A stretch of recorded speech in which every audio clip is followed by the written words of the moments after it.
We're good? On our social media, we did all of that. We're like a home run. It's all downhill from here, Candace. It's okay. Wow, it makes me feel good as a presenter. I can't mess up. By the way, I've turned on the camera just to record my part of the presentation. After that, we're going to turn it off so everyone can then, do Q&A freely.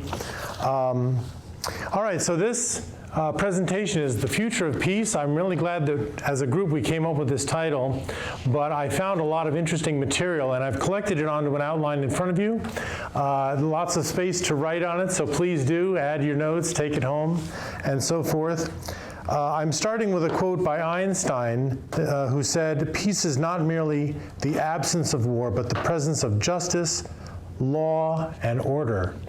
And that last word, order, is the part of the phrase that I find the most interesting. There are so many elements of order or structure that are needed in our society to bring about a lasting or sustainable peace.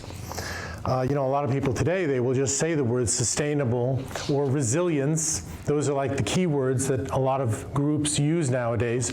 But today we're going to be getting into really what is behind that resilience for a society, for a nation. And we'll start off with item number 1. I've collected not all of the 17 UN goals, just the ones that I had the best material that shows how peace is linked to each of these items. So reducing poverty is the first item, item number 1. And the interesting fact here is the UN did a study recently where they showed how many people around the world live below the extreme poverty line, which, by the way, is $1.90 a day. That's how much they make, that or less, $1.90 a day. And in 1990, 16% of the world was at or below that poverty line, 16%.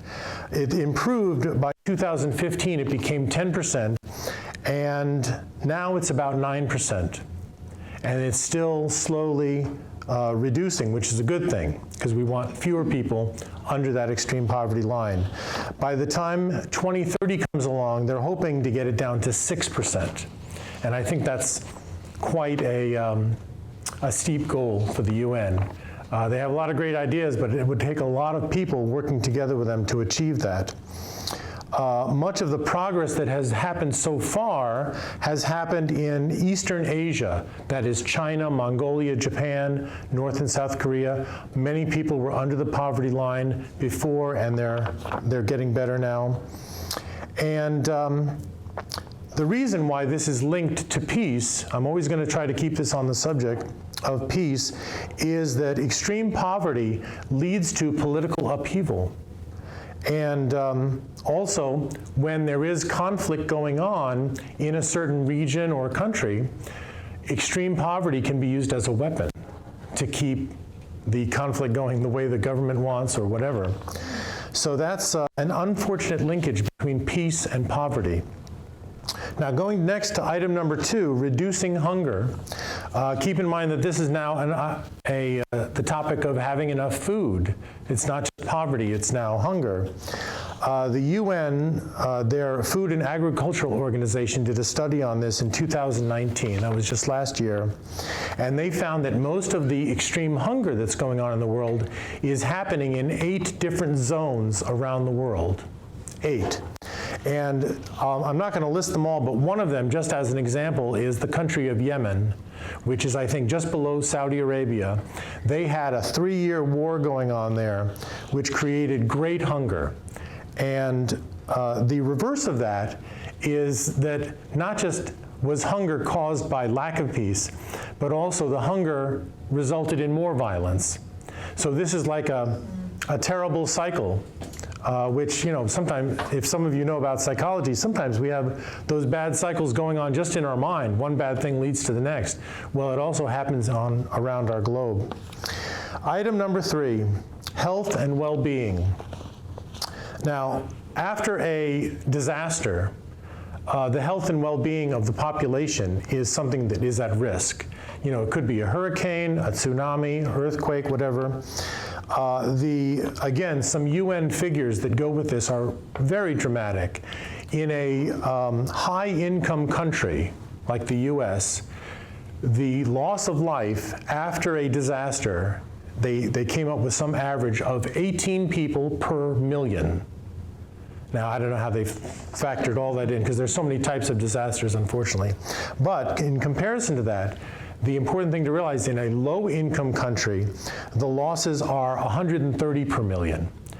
So that's a lot higher than 18. And simply that happens because of a variety of reasons. Again, we're branching out to understand why these things happen. Well, hello. The lecture that you were just watching was interrupted because the audio system failed. So I'm going to do the best that I can to reconstruct the rest of this lecture so you can continue learning about the future of peace. The item that I was talking about was item number 3, health and well-being, and talked about how natural disasters can cause higher death rates in countries that have lower incomes. And this is a function of poor building codes, having smaller and less able hospitals, also less technology and less city planning. In addition, if the country is at war, then more people can die from lack of treatment or lack of being able to be rescued. So the linkage here is between wartime and well-being. There's a direct linkage, and this comes from UN studies. The next item is number 4, quality of education.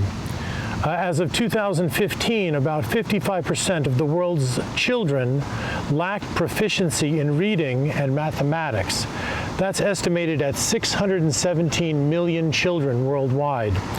The highest rates for these illiteracy rates are in sub-Saharan Africa and Central and Southern Asia.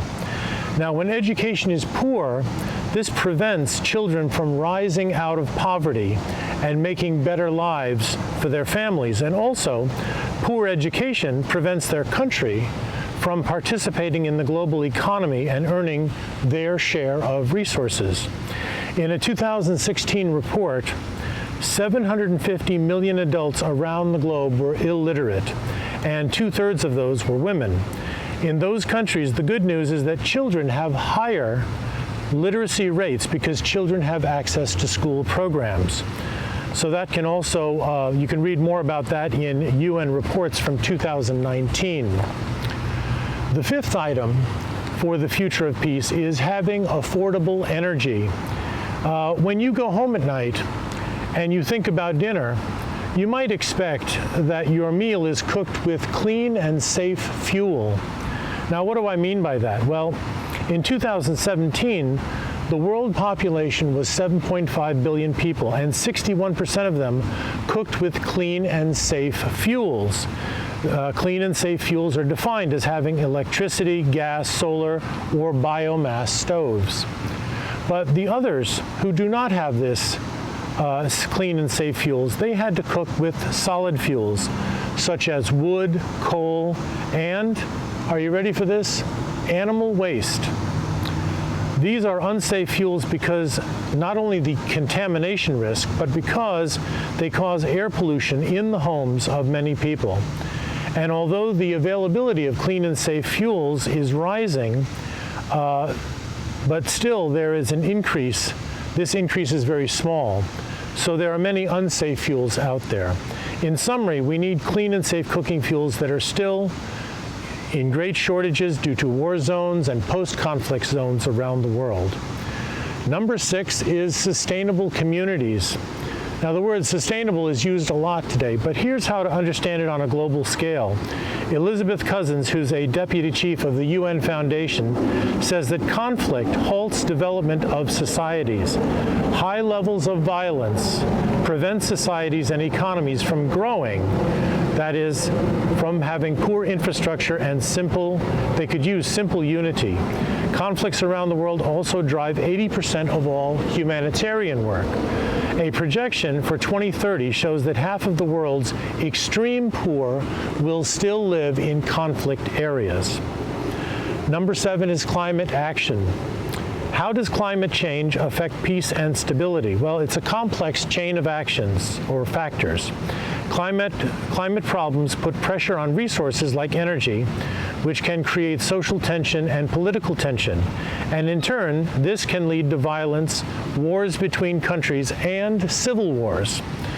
There's also rising sea levels, which will create climate-related migration, which can cause more conflict and violence because the immigrants need to go somewhere. And number 8 is peace and justice in general. Peace is influenced by many societal factors such as stable families, equality, and civil discourse. However, we need good governance, the absence of corruption, and a respect for human rights. So some worry that new economic development may be linked to peace because it might politicize the development itself. Now, in closing, I'm going to wrap up by talking about society and the need for more civil discourse.